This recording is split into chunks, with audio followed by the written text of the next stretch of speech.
Guess who's back? Back again. It's this guy, Sammy the Man McIntyre, Moving the Chains podcast. We're back. We had a fantastic slam dunk day. We got a bunch of trades going on. Myles Garrett to the Rams. A.J. Brown going back to New England with Mike Vrabel. Dirty Diana. Where's she at? I'm just playing. All right. So we are back, but I also want to touch on a couple things today. The headlines that I saw while I was at work today on Bleacher Report. Got to thank Bleacher Report. Got some headlines I got to talk about. Russell Wilson, last name Wilson, first name Russell. He's back. He's going to NFL on CBS. I don't know how I feel about that. A little iffy. We'll see. Maybe, I was reading some comments. It could be like a 3-hour sermon. I don't know. But we'll see. And then something just really caught me off guard today. Odell Beckham, OBJ, one-hand crab guy. He's going back to the Giants. So I want to touch on that. But tomorrow, I know I haven't been on here a lot. I've been kind of taking some time off, but we are back. Some stuff going on. But tomorrow I'll talk on the trades and stuff. I'll give you guys the details. I'll dive into that, what it means for both teams, and so on and so forth. So I'll give you guys a sneak peek for tomorrow's podcast. But today I want to talk about Russell Wilson, who I just mentioned off the top. Last name Wilson, first name Russell. Went to Wisconsin. You Badgers, baby. Baller. Should have been there all 4 years, but he's only there for one. But it was a magical first year. Rose Bowl, Big Ten championship game, beat Kirk Cousins in that Big Ten title game down in Indianapolis. Memories are flowing back to me. And then he was in Seattle and the Legion of Boom, and he won that Super Bowl. And I'm a Russell Wilson fan. Now, is he a little cringy? Is he a little iffy? A little fake coming off? Yes, and yes. But he was an all-timer.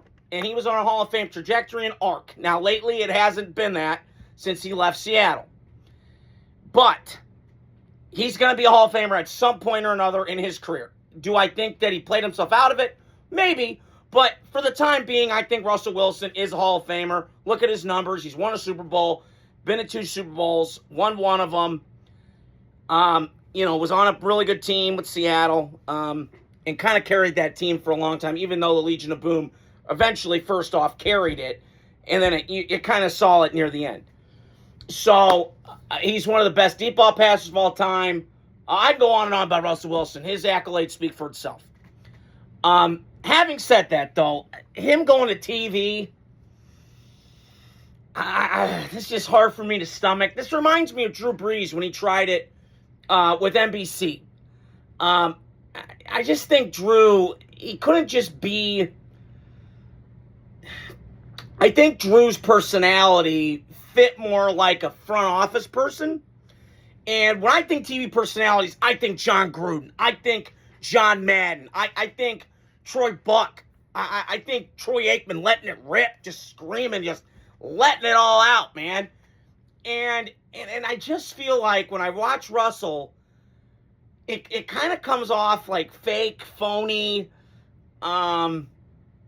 and I just don't know if that will play well.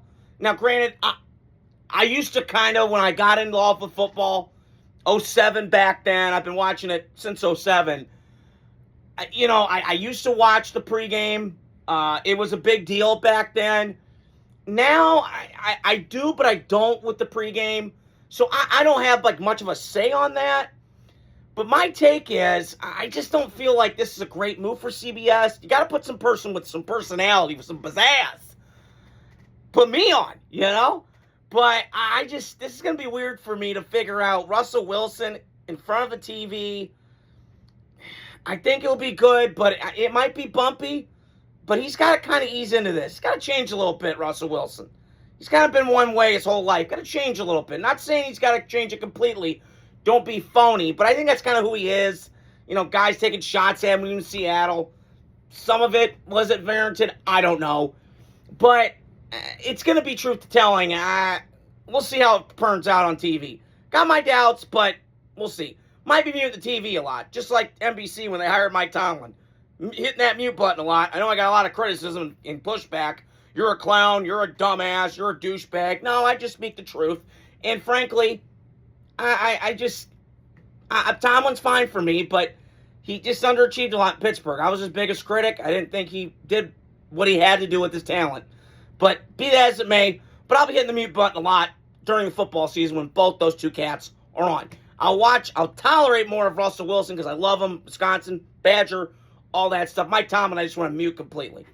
So the second thing I wanted to touch on was Odell Beckham, OBJ, one-hand catch king, is back with New York. I got that headline today at work, and a lot of thoughts flowing through my head. First off, this is stupid. I hate this move for a lot of reasons.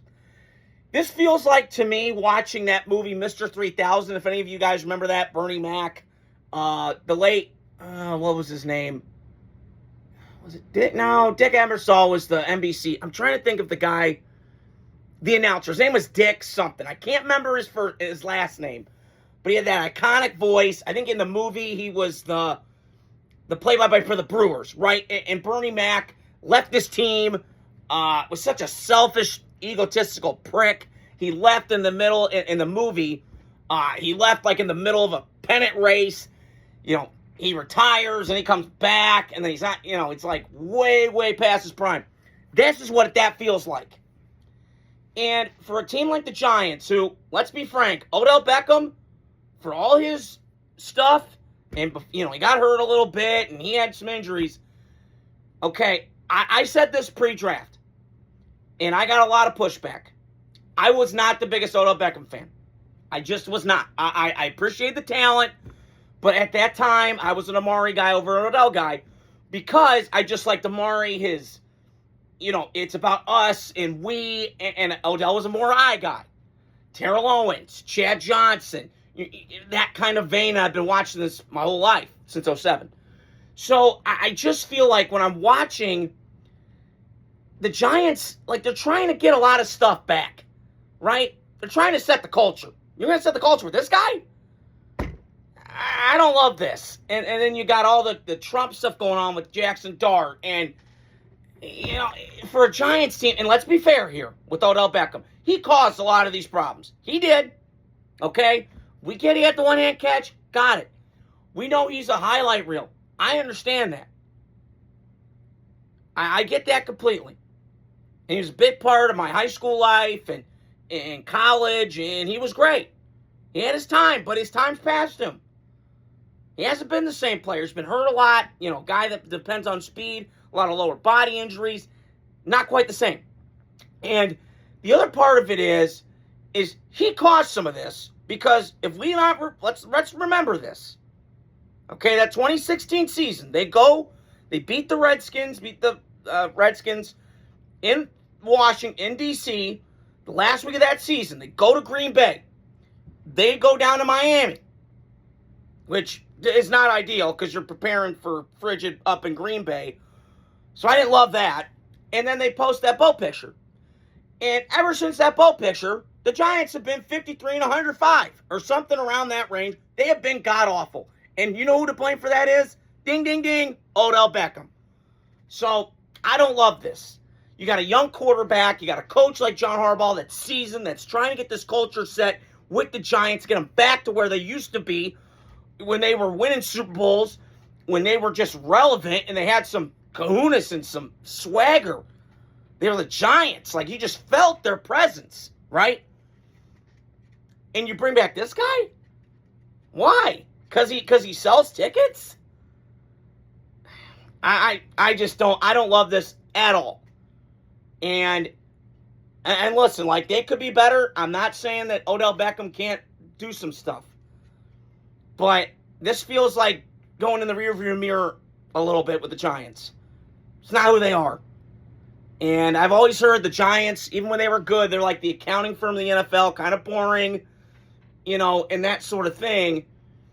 And this just screams to me kind of weird and kind of desperate. For a Giants team that's trying to find themselves, trying to get their identity, you know, they got some characters on that team. Jackson Dart's one of them. Cam Scatterbo just got grills. I feel like I'm watching ATL with T.I., which, by the way, great movie, great opening track. Georgia. If you guys want to check that out, go check that out. One of my favorite underrated films of all time. So, we'll see how the Odell Beckham thing works out. I have my doubts. I just think that his time has passed. And they got Malik Neighbors already. They have Jalen Hyatt. They got some dudes already. You need to add more along the defensive line and get your offensive line right, but we'll see. I just didn't love that headline today, so stay tuned tomorrow. We'll dive in deep to those trades that happened. A.J. Brown going back to New England. Myles Garrett going to the Rams, but that is all I got for you guys today. Manic Monday. Hope you guys are doing well. Adios. Godspeed.